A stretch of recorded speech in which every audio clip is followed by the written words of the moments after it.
الحمد لمن قدر خيرا وقبالا. الحمد لمن قدر خيرا وقبالا، والشكر لمن صور حسنا وجمالا. والشكر لمن صور حسنا وجمالا.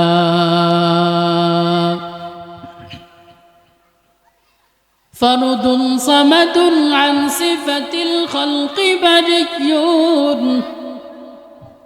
فرد صمد عن صفة الخلق بري. رب أزلي خلق الخلق كمالا. رب أزلي خلق الخلق كمالا.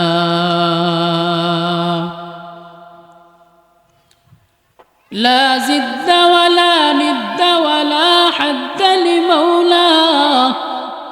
لا زد ولا ند ولا حد لمولاه. الآن كما كان ولم يلق زوالا. الآن كما كان ولم يلق زوالا. كما فضل مكانا على مكان، وإنسانا على إنسان.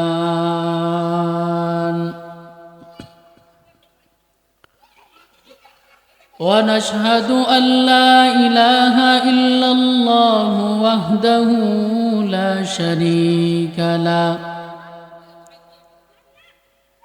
لا زد له ولا ند له ولا مثل له.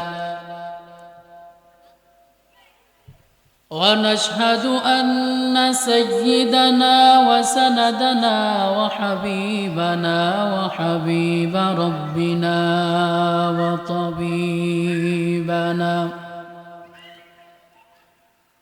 وطبيب قلوبنا ومولانا محمدا عبده ورسوله،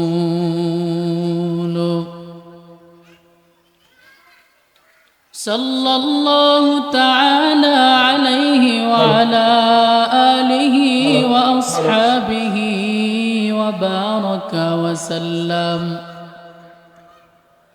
وبارك وسلم تسليما كثيرا كثيرا. الذي أرسله الله تعالى بالحق بشيرا ونذيرا،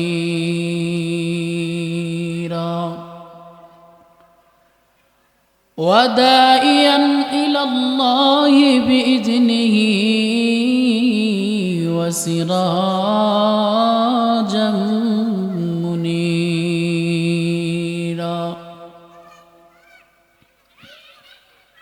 أما بعد، فأعوذ بالله من الشيطان الرجيم.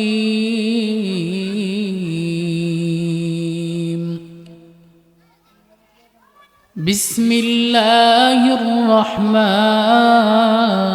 الرحيم.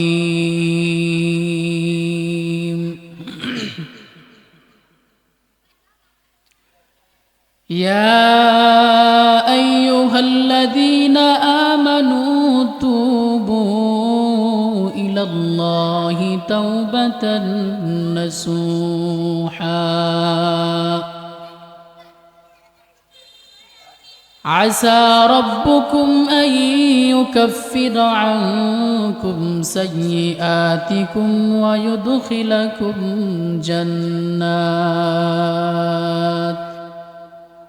ويدخلكم جنات تجري من تحتها الأنهار.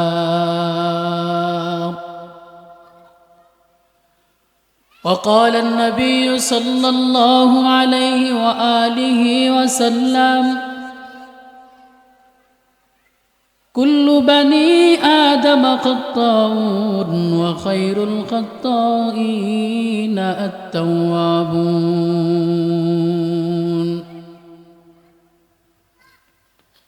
أو كما قال النبي عليه الصلاة والسلام التائب من الذنب كمن لا ذنب له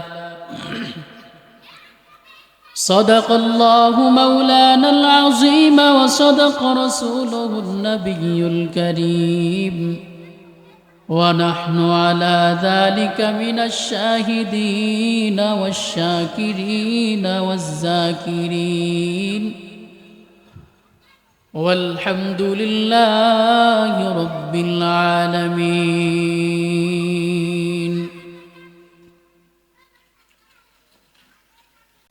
الحمد لمن قدر خيرا وقبالا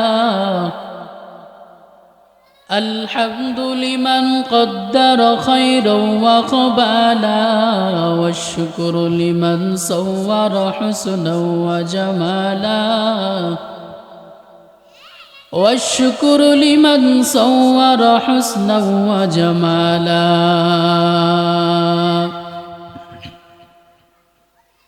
فرد صمد عن صفة الخلق بريء فرد صمد عن صفة الخلق بريء رب أزلي خلق الخلق كمالا رب أزلي خلق الخلق كمالا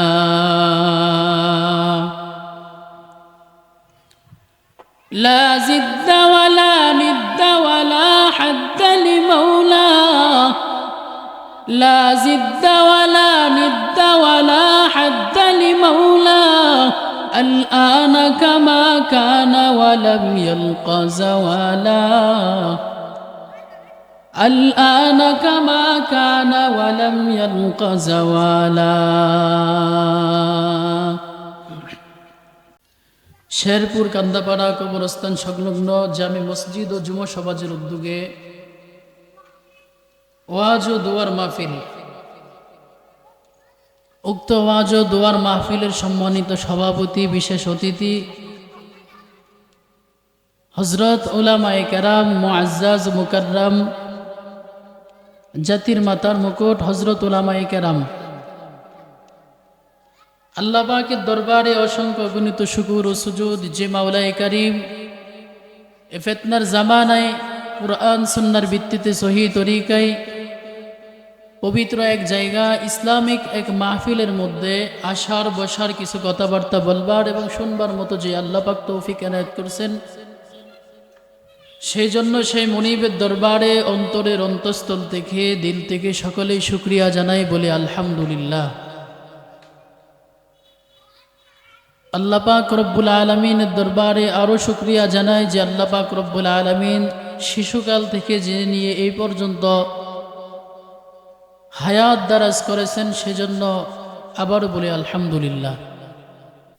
তুবু ইলাল্লাহি তাওবাতান নাসুহা, তোমরা আমার কাছে তওবা করো, নাসুহা নামক তওবা। তওবা করলে কি ফায়দা? আসা রাব্বুকুম আন ইউকাফিরাকুম সাইয়্যাতিকুম ওয়া ইউদখিলাকুম জান্নাত।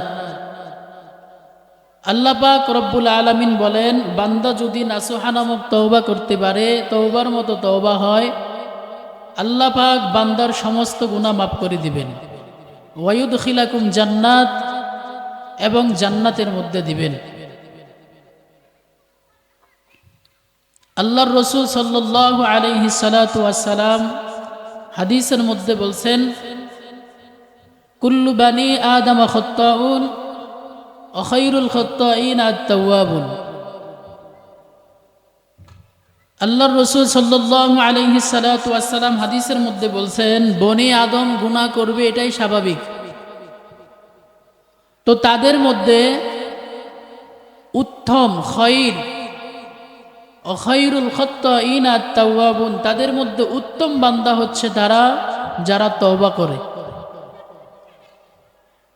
গুনাহ প্রত্যেকের জীবনে আছে, গুনাহ প্রত্যেকটা মানুষের জীবনের মধ্যে আছে, গুনাহ নাই এমন কোনো মানুষ নাই। তো আল্লাহ রসুল বলছেন গুনাহ বনি আদমের মধ্যে থাকবে, এটাই স্বাভাবিক, তবে তার মধ্যে সর্বোত্তম হচ্ছে যে আল্লাহর কাছে তওবা করে।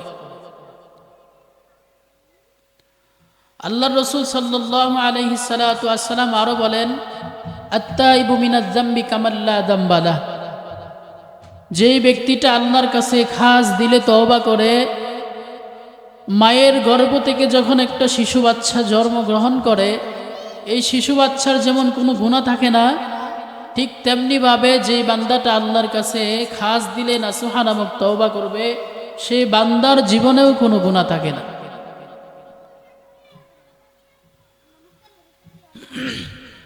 তো বনি আদম আল্লাহ তাআলার গোলাম, আমরা প্রিয় নবীর উম্মত, আমরা সকলেই গুনাহগার। বর্তমান জামানা ফিতনার জামানা, এমন কোনো মানুষ নাই যে গুনাহ হয় না। প্রতিদিন দৈনন্দিন জীবনে হাতের দ্বারাই গুনাহ, পায়ের দ্বারাই গুনাহ, দিলের দ্বারাই গুনাহ, চোখের দ্বারাই গুনাহ হচ্ছে। প্রত্যেকটা অঙ্গ প্রত্যঙ্গের দ্বারাই গুনাহ করতেছি। তো আল্লাহ পাক রব্বুল আলামিন চান না কোনো বান্দা জাহান্নামে যাক। এজন্যই আল্লাহ পাক ডাক দিয়া বলছে, বান্দা তওবা করো, খাস দিলে তওবা করো। যদি খাস দিলে তওবা করতে পারো, আমি আল্লাহ তোমাদের গুনাহ মাফ করে জান্নাতে দিয়ে দিব। তো আল্লাহ পাক রব্বুল আলামিন গুনাহ করলেই যে আমরা আল্লাহ থেকে দূরে সরে যাব, ব্যাপারটা এমন না। আল্লাহ পাক বলছেন, তোমরা আমার রহমত থেকে নিরাশ হইও না, তোমরা আমি আল্লাহর কাছে গুনাহ করেও অনুতপ্ত হও, তওবা করো। তো আমরা মুসলমান যারা আছি বর্তমান জামানায়, মা বোন, যুবক ভাই, মুরব্বী বাবারা, প্রত্যেকেরই গুনাহ আছে, প্রত্যেকেই গুনাহ করে। তার মধ্যে সর্বোত্তম তারাই যারা আল্লাহর কাছে তওবা করে। তো আমরা আজ থেকে নিয়ত করব, গুনাহ করব, স্বাভাবিক গুনাহ হয়ে যা যদি, সাথে সাথে আমরা গুনাহ হওয়ার পর আল্লাহর কাছে তওবা করব। আল্লাহর কাছে যদি তওবা করতে পারি, আল্লাহ আমাদের গুনাহ মাফ করবেন।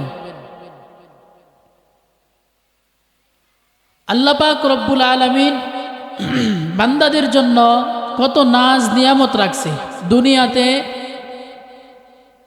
আল্লাহ পাক রব্বুল আলামিন মুমিনদেরকে যেমনি খাওয়াইতেছেন, মুনাফিক বেঈমান নাফরমানদেরকেও আল্লাহ ঠিক তেমনি ভাবেই খাওয়াইতেছেন।